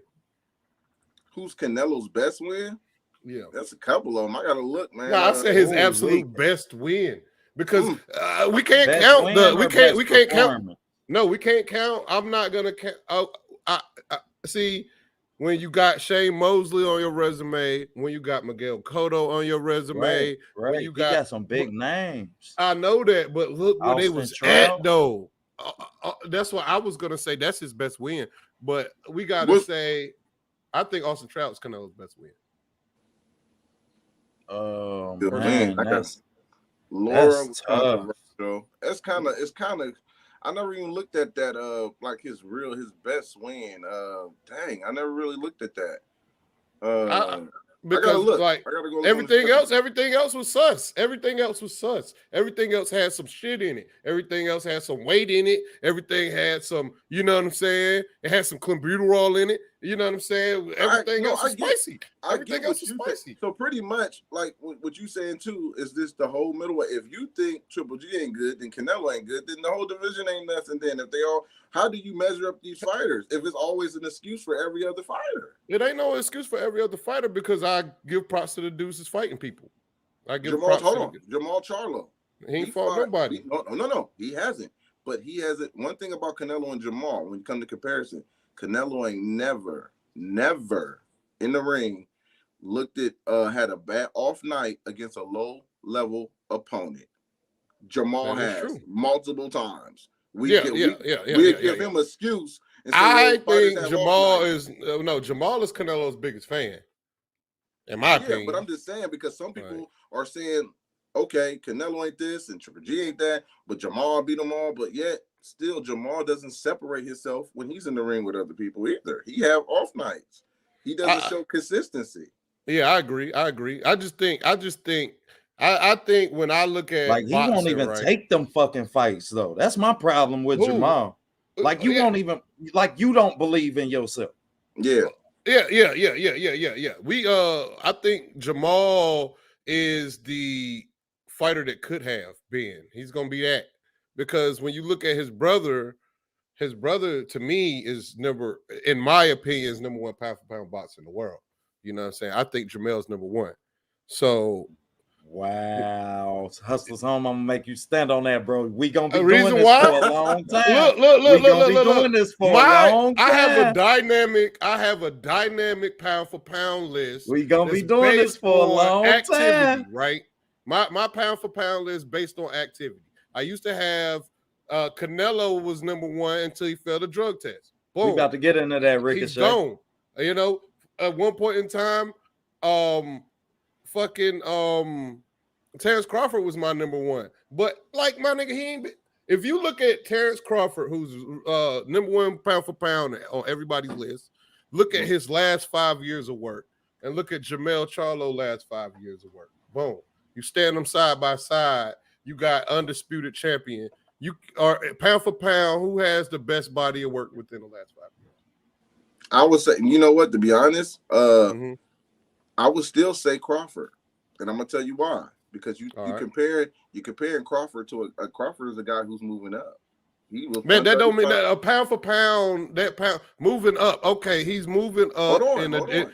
Okay, I'm sorry. What I'm saying is, it's impressive when you see a guy move up to 140, fight British Prescott, go back down to 135, fight, win the title, then go up. He go back to 140, become undisputed, then go up to 147, win a belt, and then go on a consecutive knockout streak. So it's impressive because it's dangerous to go up and down in weight. So when we're talking about Jermell, he's just been at 154. He didn't have to go nowhere.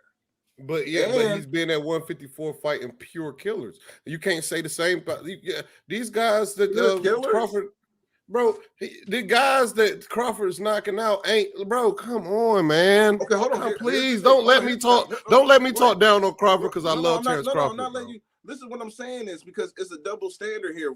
Your criteria is everywhere. You just went from you crowning Jermell as the number one pound for pound fighter, but yet you said Canelo, who's his biggest win? So we're gonna ask Jermell, who's Jermell's biggest win on his resume?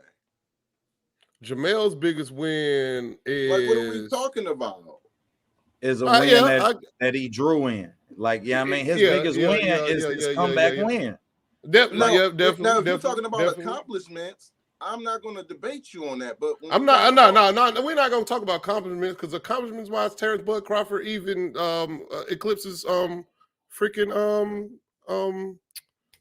and Jermell Charlo. And Jermell is up there too, though. My point is, like, when we talk about their level of opposition, Jermell became undisputed because he wasn't getting that many big fights either. Castano gave him a good fight, so people start to praise him. But they had that easy work when they first had that fight announced. People didn't know who Castano was. Castano was another version of Kovalevskis. Those was almost the same comparison because didn't nobody know who they were. So when the fights play out, then we're gonna say, "Oh yeah, Castano is a dog." I thought he was a dog, but that's just how the opinions switch up all the time. You know what I mean? Well, so it's who did Kovalevskis get his belt from? Who? Kovalevskis didn't have a belt.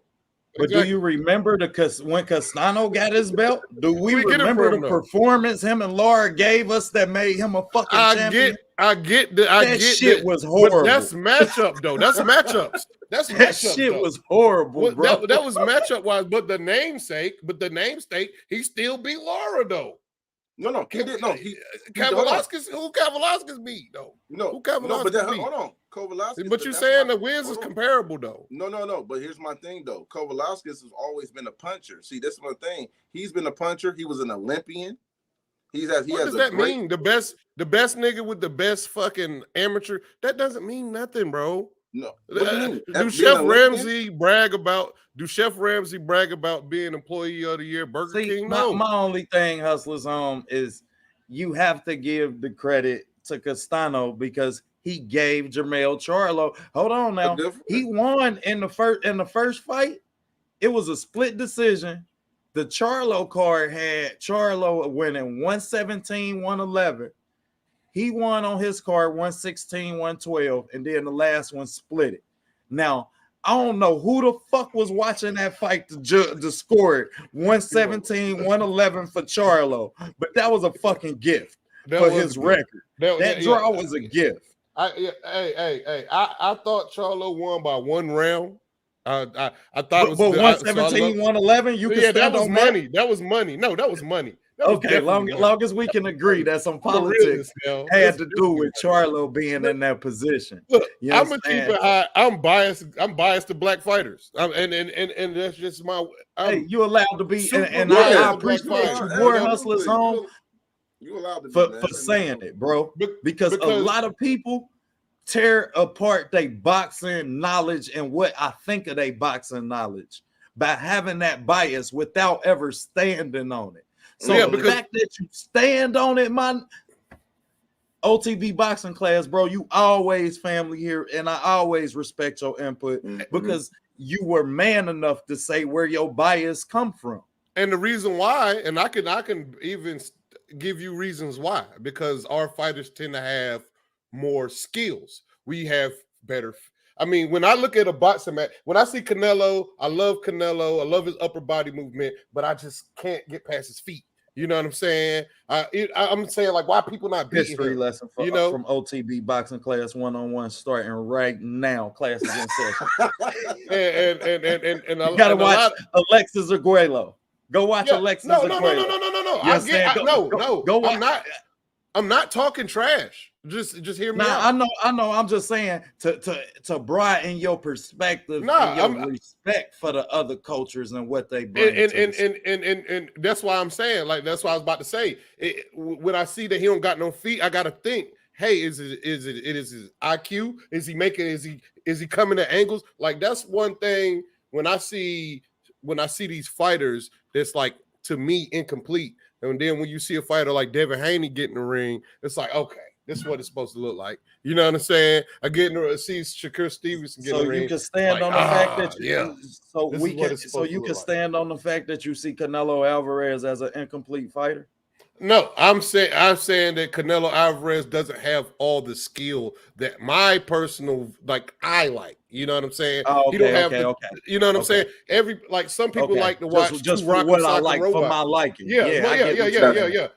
That's an opinion. You're entitled. Like, some people to that. like to watch Rock'em Sock'em Robot fights. I don't like that. I'm like, where's the defense at? Like, this is crazy. You're entitled like, stop this fight. Somebody to help these guys. They need help. Somebody need to put them back in the gym. You know what I'm saying? Tell them to put their hands up. Definitely. You know what I'm saying? Definitely. That's just the way I like to watch it. Some niggas like to drink wine. Some niggas like to drink beer. You know what I mean? Big bro Marcus, we had a fight announcement of one of our own Ohio fighters. You understand? And Albert Bell announcing this fight with Nicholas Palenko, I believe. Yeah. It's a good what fight. You think about that? I think it's a good fight. I love that the fact that the WBO has stamped a approval on it, and it's getting Albert in the position where they trying to help him get a big fight, man, because he's another one that has that style that's unfriendly to a lot of people because he will make you look silly, and so you got to have the sanctioning bodies help you, and sometimes there will be guys that don't want to face guys like that. They just vacate the belt. Okay, cool. So go ahead and fight for the vacant belt because that's what it's going to come down to. So this is a good fight for him. I love the fact that he's staying active after Top Rank let him go. He was another one. It was almost similar to Demetrius, but it's more about the style-wise because he's a great boxer. He don't talk about the junk. He's very he's religious. He's respectful in the community. Albert just a good guy, and he doesn't have to change. And I tell people this all the time: you don't have to be a superstar in this sport. You can just be yourself, man, and still you can be an Andre Ward. That's what I tell them. You can be an Let your gloves speak. Yeah, I mean, and when I tell y'all that this kid is something special, I mean the ability to fight and control the line and also fight in the pocket is something so rare in sports, but something that we teach so well in Ohio. You understand? Because this kid he really make you marvel at what y'all doing. You understand? In Northern Ohio, bro, because you understand all of y'all bringing us some grade A talent. You understand? And this kid is next up. I definitely believe he next up. Albert Bell. Oh, I think this is on the record. This is Shakur Stevenson had that fight offered on the table. Did not take it. Of course not. Take Albert Bell. I'm not saying that he was just because he's scared. It's just Bell is tall for that weight class. He can box, and like I said, it's more of a high risk, low reward. He gonna mess up the bag. He gonna mess up the bag. So Shakur turned it down. Jamel Herring didn't take the fight. I seen emails where a couple guys just Chris Colbert turned down Albert Bell. Was refusing fights. So Albert He Bell about to move up and go fight Ghost Martin, but he ain't want no smoke down there at 130 with Albert Bell. So when we tell y'all how special this kid is, man, y'all better put your binoculars on because he's coming. Great defense. I mean, great defense. He's sound. His composure. I think the most thing that's so exciting about watching him is just his composure in the ring. He never lets the moment get too big for him, man. So facts. And if you ever seen shit, you don't never see him excited like that. Hell, the kid, you get a half a smile out of Prince. Like, damn, bro, is you ever happy? Shit, do you smile when you bust a nut, nigga? Like, shit. He remind me of this guy I went to school because I'm from Youngstown, Ohio, and he reminded me of this cat. This dude name was D Brown. I never forget it. I was the fastest in middle school. So I was always took pride on that. And I raced this cat named D Brown for the first time because I was claiming I was the fastest. This dude beat me almost by a mile. But what made me mad is not that he just beat me. He never showed no emotion. It just nothing. His face was just smooth. Straight face assassin. And when I say y'all, we played against I played against LeBron James at one camp in my life, y'all. He came down here for the Tyrone Hill basketball camp. Tyrone Hill used to play for the Golden State Warriors, Cleveland Cavaliers. I remember that. Yeah, he's from Ohio too. Yeah, he's from Cincinnati. He went to school with my pops. So a lot of us, we would get noticed at Tyrone's camp. Yeah, I mean, Tyrone had Pete Gillen there, Bob Huggins. He brought him out. Lute Olson, you understand? He brought them all in. Kenyon Martin, you understand? He brought them all in to see us. I gotta say that. But when I say LeBron gave us 48 and 13 and sat out in the for the fourth quarter with a straight face, like straight face, just every bucket, just straight face. He looking over at all the NBA guys like, we like, shit, we on the court. Shit. Let us play 6-on-5 on this motherfucker. Oh, so you played against LeBron? That's so crazy. Yeah. I played against LeBron, Dwayne Wade, Quentin Richardson. I played against Marcus Vick in high school in football. Oh man, I went to passing camp in Virginia with Marcus Vick. You understand? My senior year, I graduated in 2002. I go up there. I actually wrote his brother in prison. When I was in the prison ministry. That's crazy. I went to prison with Maurice Claret. Shit, we rolled. You was in there with him?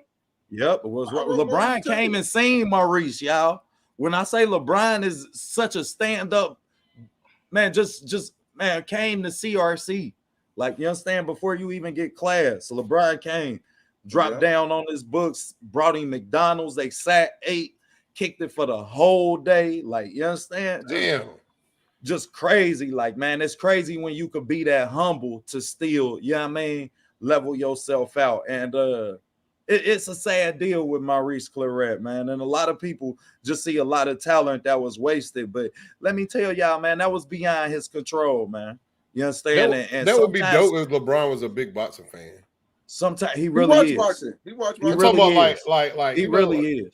You know how I'm talking about, like a boxer fan, like what's her name, Rosie Perez. You know how Rosie Perez? Oh yeah, it's like a notorious boxer. Yeah. I wish LeBron was like that. Let me get to my question from my guy, Darren Jennings. He say, should Charlo fight Andre? No, Al ain't doing it. They would love. Yeah. Listen, I would love for that fight, but I was gonna let him drown, bro. It's sad to say. You're not. They can actually, like I said, with mandatories, Demetrius ain't even they dropping out of mandatories. Look at Jaime McGee had. He was mandatory to fight Andre. De La Hoya said nope. They did it to Devin Haney too. We just Garcia. Talked about this last week, where we talked about how these politics and these promoters is really killing the sport that we love, man. And that's why I was telling people, even when it comes to the sport, you got to be careful with it, because when it comes to our black fighters, we fight each other when it comes to mandatories. When it comes to the black on black friends, we made Sean Porter and Terrence Crawford fight each other. We'll fight. Look, and it was and it came up magically too. Yeah, but that was the thing. They was like, okay, we gonna, and that's what Sean Porter and them didn't have to. It was big for them. Crawford I needed want to see shots. this shit when Errol jump his ass up to 154. I don't want to hear none of this shit with him and Charlo about how they friends or none of this old monkey shit. Keep that same fucking energy. The whole The boxing day community. them You know niggas, they that's go not sit funny. at a press conference together and announce them going up together. What? Hey, Earl they're gonna not be like, doing I'm going to that. 54 But and look, he going to 60 together. Laura, look, they didn't even want to fight Laura. It was like pulling teeth. They were stable mates, and Charlo and Jamel and Jamal Facts. didn't want to Facts. fight Talk Laura. about it. They didn't Talk want to about fight it. Laura. Turned it That But down. Laura, Turned it down. Laura wanted to fight them. But Laura wanted that smoke. Laura wanted that smoke, just like Boo Boo. Everybody keep trying to say Boo Boo ass. Boo Boo another one. You could have fought Laura, so I'm not hearing that shit. I'm not hearing that shit. All of y'all had opportunities to be greatness and to chase this greatness to where we wouldn't be talking about y'all in this retrospect that we have to speak about y'all in. But y'all put yourselves in these positions, so now you got to deal with it. And now you might have to fight somebody you don't fucking want to fight. And here's another thing. He knew Al Heyman was being good to those fighters over there. Why you didn't go over there and try to get a deal with Al, man? You know, look what Al did to Laura. He said Laura was boring. He ran around her. This is what Demetrius said. Laura was boring. Talk about it. After turning down the fight before Triple G, right. I mean, before Canelo fought Laura, you could have fought Laura, you stupid ass. So look, this is what he said. He said he boring. He runs around the ring. Now I know you disagree with that because you like the sweet signs like me. But this is what Demetrius said, right? He said full this of shit. Hold on. I remember this too. He said the networks don't want to buy it. The networks don't want to see that. So it was, look at this. Laura is with Al Heyman. Laura was with Al Heyman. Al Heyman got Caleb Plant to fight with Canelo. He got Laura to fight with Canelo. Mayweather to fight with Canelo. But you over here talking about this man born. Laura didn't fight Hurd, Castano, Trout. Look at his resume compared to yours. Goucher. Real talk though. Paul Williams. Real talk. Do you blame Al though? You know what I mean? Do you blame Al for doing boo-boo like that? Like because of how he handled the business side. I don't blame him. I don't blame him either, man. Because you can't you got one time to turn over on me on some business. You got one time to turn over on me, baby, and then I'm cutting you completely. I'm publicly cutting you off. You know what I'm saying? Facts. What should we expect out of Abdullah Mason tomorrow, bro? I think he gonna dominant fashion, man. He's so technical, man. He's one of the best prospects from our state. Gifted. He gonna break that boy down. Probably even go 2 rounds. If he tough and durable, it'll be interesting. But it's a 4-rounder. But Abdul gonna get him out of there. I didn't see him. He was down here sparring in Columbus where I live, so I got time to see him. Man, they hit me up, told me to come see him. It was love, man, watching him work in the gym. Man, if you don't call me next time, man, I'm making that trip for any of the Masons. I got you. Any other 5, bro. He's fighting on his Joet Gonzalez card. I would drive it up. Yeah. He on the Joet Gonzalez card. And y'all calling it? What'd you say, bro? Y'all gonna call it? Nah, I probably won't call that one. I probably call the Danny Garcia, Jose Benevidez fight next week. I would say I would call it this week, but I damn near need a co-host to light a fire. I fuck with you. I definitely fuck with you because I be here talking to myself. Family. You know what I mean? Man, we got to get some contact info in the private joint, man, because you're gonna have to light a fire under my ass. It come to Saturday nights, man, on TVB. You'll look up I'm on the van. We had a question earlier. They was talking about, is this going to be Broner's last fight if he lose? I think if that's what it was being asked. Appreciate you, Casey boy. Yeah, they asked if you think that Broner or Omar is done after this fight, pending they lose. Do you think Omar can cover? Do you think that Broner recover from this loss? No. He got I don't know what it is about Broner though. He got the glow. He's the only fighter in this generation that can get away with losing and people still want to see him. I think this might be the last one, but it's the way it's his swag, man. It's the way Broner carries himself that people still want to see him. I seen him go to Tennessee. When he was in Tennessee, he wasn't even fighting, and people was just surrounding him. It's like he ain't never lost. You know what I'm saying? And that's a good feeling for the sport. I love that, man. I love that because fighters need that. It actually keep them in the sport going. But if he lose, oh man, this is a tough fight. This ain't no easy fight for him. This is 50-50 in my opinion because he's facing his kryptonite, a volume puncher. Fact. So and what I think is the determining factor, and I think can be big, and the reason that I'm gonna really encourage people to watch this fight is because both of these guys on their last, yeah. Like, man, both of these guys, this is their last hoorah. Whoever don't win probably gonna be trying to get out of boxing. You understand? So I think that we really do see both of these guys at their best, and they both gonna leave it on their shield. You understand that whoever do lose, I really do think that we walk them out of boxing. However, I think that we walk them out of boxing as a main event. They still worthy names in boxing. You understand? They still.